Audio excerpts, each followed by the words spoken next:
குரல் கூறும் அறம். அடக்கமுடைய கருடனின் கதையை பார்த்து வருகிறோம். நேற்றைய பதிவில் விஷ்ணுவின் வாகனமாக கருடன் ஆனதை கண்ட நாம் இனி கருடனின் கதையை தொடர்ந்து பார்ப்போம்.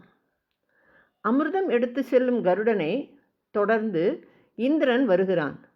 அமிர்த கலசத்தை அவனிடமிருந்து பறித்து வர வேகமாக பின்தொடருகிறான். கடும் கோபத்துடன் வஜ்ராயுதத்தினால் அடித்தான். அப்படி அடிபட்ட போதிலும் கருடன் சிறிதும் கலங்காமல் சிரித்து கொண்டே இந்திரனை பார்த்து, இந்திரா, இந்த வஜ்ராயுதம் எந்த மகரிஷியின் எலும்பிலிருந்து உண்டாயிற்றோ அந்த மகரிஷிக்கும் இந்த வஜ்ராயுதத்துக்கும் உனக்கும் கௌரவத்தை கொடுப்பதற்காக உன்னால் முடிவு காண இயலாததான ஒற்றை இறக்கையை இதோ விடுகிறேன்.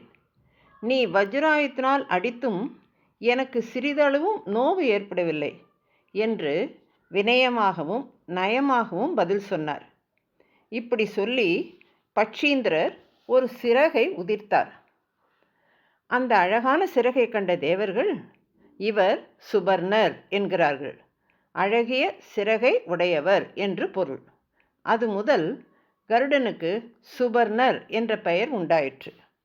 வைனதேயர் இவ்வாறு சொன்னதை கேட்டு தேவேந்திரன் ஆச்சரியப்பட்டான்.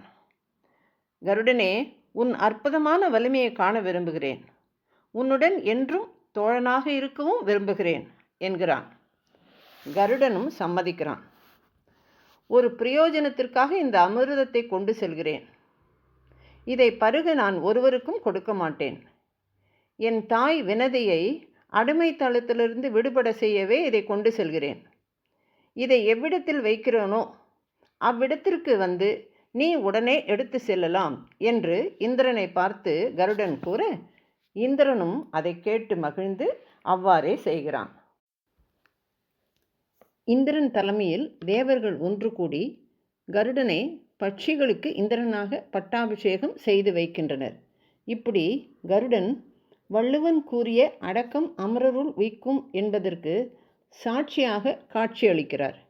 கருடனுக்கு பல திருநாமங்கள் உண்டு.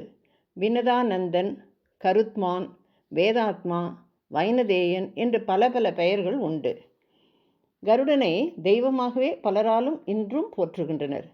திருவகேந்திரபுரத்தில் நம் சுவாமி தேசிகனுக்கு காட்சி தந்து அருளினார். அயக்ரீவ மந்திரத்தை உபதேசித்து கொடுத்தார். கருடனை பற்றி கருட தண்டகமும் கருட பஞ்சாசத் என்ற சோஸ்திரங்களையும் அருளினார் சுவாமி தேசிகன். நாச்சியார் கோவிலில் கல் கருடனாக பலருக்கும் ஆசி வழங்கி வருகிறார். ஸ்ரீவில்லிபுத்தூரில் ரங்கமன்னாரின் மாப்பிள்ளை தோழனாக ஆண்டாள் திருக்கல்யாண வைபவத்தில் அருள்பாலிக்கிறார். பொதுவாக கருடனை பெரிய திருவடி என்று போற்றுகிறோம். இவரை போலவே அடக்கத்திற்கு பேர் போனவர் சிறிய திருவடி என்று போற்றப்படும் ஹனுமன். ராம காரியத்திற்காக பற்பல அரிய செயல்களை செய்தவர். ராமநாமமே தன்னை ஆட்கொண்டு செயற்கரிய செயல்களை செய்வதாக சொல்பவர். சிரஞ்சீவியான இவர் மகாபாரத காலத்திலும் அர்ஜுனன் தேரில் கொடியாக இருந்து காத்தவர். இப்படி இன்னும் பலர் அடக்கம் அமரருள் உய்க்கும் என்பதற்கு உதாரணமாக இருக்கலாம் என்றாலும் இவ்விடத்தில் இவர்களை கண்டதே போதுமானது.